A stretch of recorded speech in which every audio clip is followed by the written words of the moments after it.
Despertando como Monoma. Capítulo 4.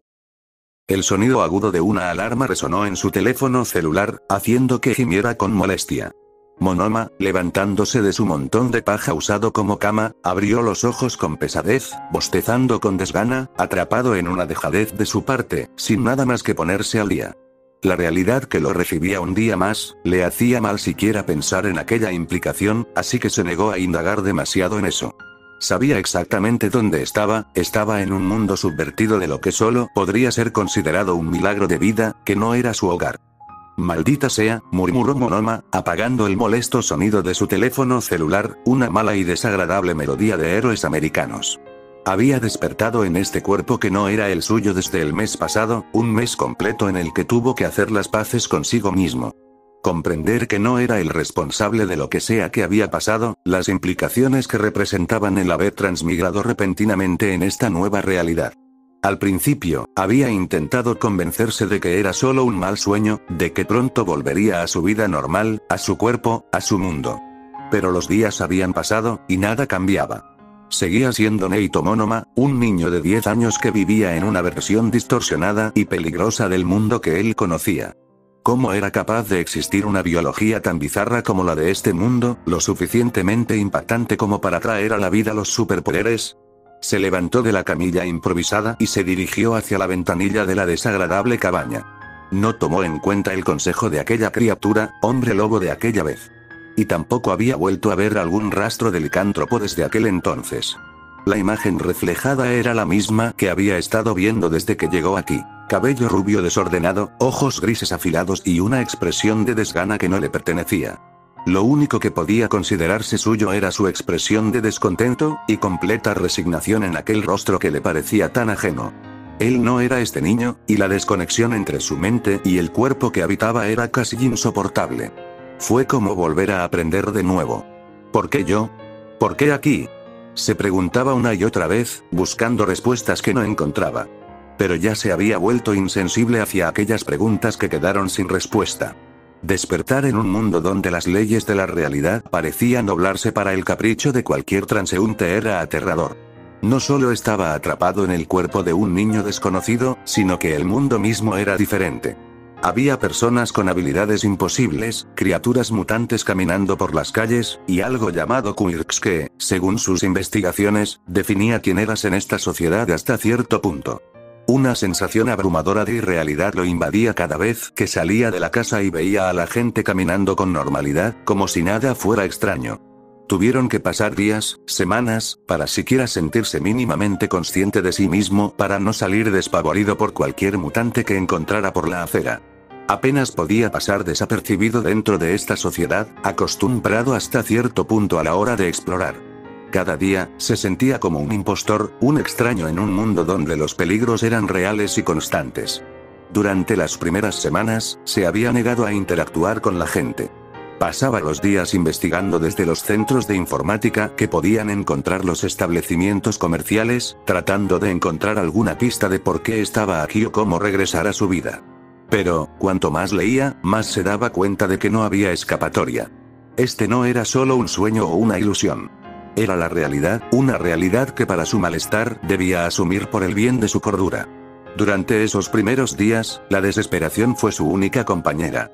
A veces se miraba a través del reflejo de las ventanas, observando el pelo creciente del chico, los efectos de la mala alimentación y el agotamiento a través de los ojos. Era como habitar un disfraz, uno que no podía quitarse. Su hijo apenas era de este tamaño, y pensar en aquella situación le rompía el corazón. ¿Cómo estaría él? ¿Qué habrá pasado con su cuerpo? ¿Acaso se encontrará en coma? Pero más importante aún, ¿están bien sus hijos, su familia? Durante los días en el que podía salir de su escondite, se dirigía directamente hacia aquellos establecimientos con el propósito de recopilar información. Bajo una exhaustiva búsqueda, pudo descubrir algunos detalles cruciales y generales que le permitieron entender el panorama de este mundo que le sentaba tan surreal. Monoma denominó a este mundo como Tierra de Héroes, o Mundo de Héroes. El mundo de héroes parecía estar compuesto por una sociedad futurista donde la gran mayoría de la población, aproximadamente el 80%, poseía habilidades sobrenaturales conocidas como peculiaridades o quirks, dependiendo la región en la que te encontrarás dentro de este globo terráqueo. Estas habilidades variaban enormemente en su forma y poder, desde características físicas hasta poderes extremadamente destructivos. Fue entonces cuando Monoma comprendió el por qué existían tantas criaturas, como aquel licántropo que intentó matarlo días atrás. Eran humanos mutados. Aunque también existían personas que literalmente tenían la capacidad de destruir kilómetros de infraestructura con tan solo la manifestación de sus habilidades, peculiaridades. En pocas palabras, la evolución, ya sea forzada o intencional, había dado un salto tan drástico hasta el punto de dotar a las personas con características fuera de la racionalidad y la lógica. Si existía alguna explicación científica, definitivamente no la sabía, y tal parecía que ni siquiera ellos entendían el porqué de aquellos genes. Esta evolución de la humanidad había dado lugar a una sociedad construida alrededor de la coexistencia entre personas con y sin poderes, así como la regulación de estos superpoderes para evitar el caos social. Algo que aparentemente había sucedido en el pasado. El fenómeno de las peculiaridades comenzó hace aproximadamente 200 años. La humanidad estaba lo suficientemente modernizada, similar a la tecnología de su mundo.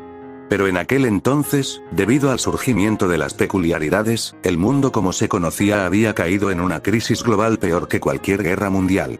La primera persona registrada con una peculiaridad fue un bebé en China que emitía luz, al cual con el tiempo se le había tomado como un estandarte y muestra de la evolución humana, mientras su madre era linchada por ser acusada de brujería por aquellos ciudadanos de aquel entonces.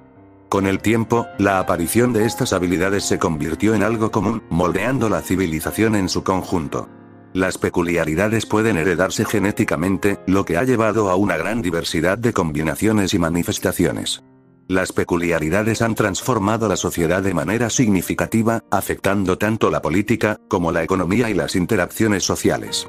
Debido a la naturaleza peligrosa de algunas peculiaridades, como también las conspiraciones y dominaciones de personas con dones extraordinarios, los gobiernos tuvieron que desarrollar sistemas para regular su uso, dando lugar al establecimiento de héroes profesionales.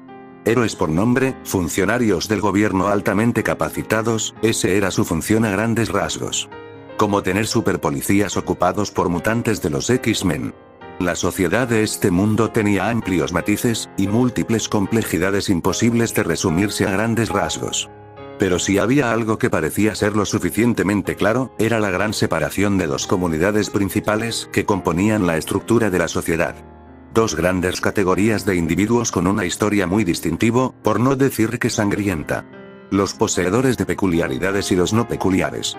Los poseedores de peculiaridades o superhumanos, representan la mayoría de la población y están distribuidos en diferentes rangos de poder, desde aquellos con habilidades simples hasta individuos con capacidades devastadoras, aunque estos últimos solo componían el 10% de toda la población superhumana.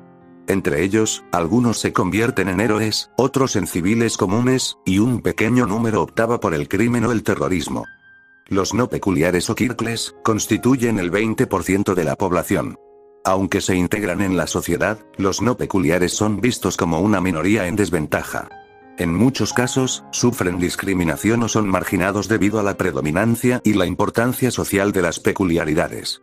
Sin mencionar la incómoda historia que ambos tienen como raza, en el cual se había dado la finalidad a una sociedad para dar paso a una nueva. Y por lo que observaba, los poseedores de peculiaridades habían ganado la batalla, por así decirlo. Algo que había considerado muy importante como crucial, era la entidad que representaba la comunidad de héroes alrededor del mundo. Debido a la proliferación de peculiaridades, el crimen se volvió mucho más peligroso y complicado de combatir para las fuerzas del orden, e inclusive para algunos ejércitos y países. Y si bien el surgimiento de personas capaces de ayudar a los más aceptados como los vigilantes fue inevitable, carecían a grandes rasgos de la profesionalidad que necesitaban a la hora de abordar situaciones que podrían conllevar con desastres y destrucciones que elevaban el coste de las restauraciones a costos incalculables. Esto condujo a la creación de una profesión oficial para aquellos con las habilidades y la ética necesarias para mantener la paz: los héroes profesionales. Este sistema es esencial para la estabilidad del mundo en el que se encuentra, una sociedad lo suficientemente inestable como para tener la certeza de que en cualquier momento algo grave podría. Aquella profesión opera de la siguiente manera: héroes profesionales son personas con licencias otorgadas por el gobierno que les permiten usar sus peculiaridades para el combate y la seguridad pública. Los héroes pueden trabajar individualmente o en agencias especializadas que brindan servicios de protección y rescate. Algunos héroes alcanzan la fama y el reconocimiento público, lo que los convierte en celebridades muy aclamados. Para convertirse en héroe profesional, es necesario asistir a una escuela de héroes, siendo la Academia Ua más prestigiosa de Japón, donde actualmente se encontraba. Estas instituciones forman y entrenan a los jóvenes para dominar sus peculiaridades y desarrollar las habilidades físicas y mentales necesarias para ser héroes efectivos. En UA, los estudiantes también participan en pasantías con héroes profesionales para ganar experiencia práctica. Lo que conlleva a someter a aquellos chicos a un entrenamiento y capacitación exhaustiva igual o superior a las academias militares de alto perfil. Los héroes son evaluados y clasificados en un sistema de rankings basado en su popularidad, desempeño y capacidad para resolver incidentes, fomentando la competición y la excelencia de los héroes a la hora de realizar su deber, dotándolo de facilidades y servicios únicos a los cuales solo podrían acceder tras lograr entrar dentro de los 20 mejores del país. Cada héroe dentro de aquel ranking era extremadamente habilidoso o poderoso. El héroe número 1 en el ranking se llamaba All Might, y era el hombre más fuerte del mundo, alcanzando el título del símbolo de la paz y la justicia en su país. Con tan solo presenciar sus actos, Monoma solo podía tragar en seco tras presenciar la fuerza de una explosión nuclear en los puños de un hombre, lo suficientemente fuerte como para crear impactos capaces de destruir ciudades aparentemente sin esfuerzo. ¿Cómo era posible la existencia de un ser como este? Luego estaba el héroe Endeavor, el eterno segundo. Literalmente podía alcanzar una temperatura de hasta más de 800 grados cuando utilizaba el fuego que genera su cuerpo. Era como si al infierno le hubiese salido patas y estuviese caminando en Japón. El impacto de las peculiaridades en la vida cotidiana era compleja y difícil de simplificar en pocas palabras. El hecho de que la mayoría de la población tenga superpoderes afectaba todos los aspectos de la vida diaria. Desde la infraestructura hasta la economía, todo ha tenido que adaptarse para acomodar las peculiaridades. Existen leyes estrictas que prohíben el uso de habilidades en público sin una licencia, con el fin de evitar accidentes y abusos de poder. Además, se han desarrollado industrias enteras para diseñar equipos y tecnología que complementen o limiten los poderes de las personas. Incluso el sistema judicial y la policía han cambiado para lidiar con crímenes cometidos con peculiaridades. Las fuerzas de seguridad no siempre son suficientes para enfrentar a villanos poderosos, por lo que los héroes suelen ser llamados para combatir amenazas más allá de lo que las autoridades pueden manejar. En pocas palabras, este mundo estaba jodido, y Monoma se encontraba en medio de toda esta locura. Pero Monoma tenía como objetivo otra prioridad para su seguridad en este mundo. Debía descubrir los límites del poder que portaba el cuerpo de este niño que estaba usurpando. El poder de copiar habilidades, como aquella vez en la que se había convertido en un licántropo para evitar ser asesinado por aquel hombre nuevo. Por eso se encontraba en el centro comercial, para tratar de explorar sus habilidades. Y tal vez, planificar sus siguientes pasos a partir de lo que lograra descubrir. Si te gustó el video, no olvides darle like y suscribirte.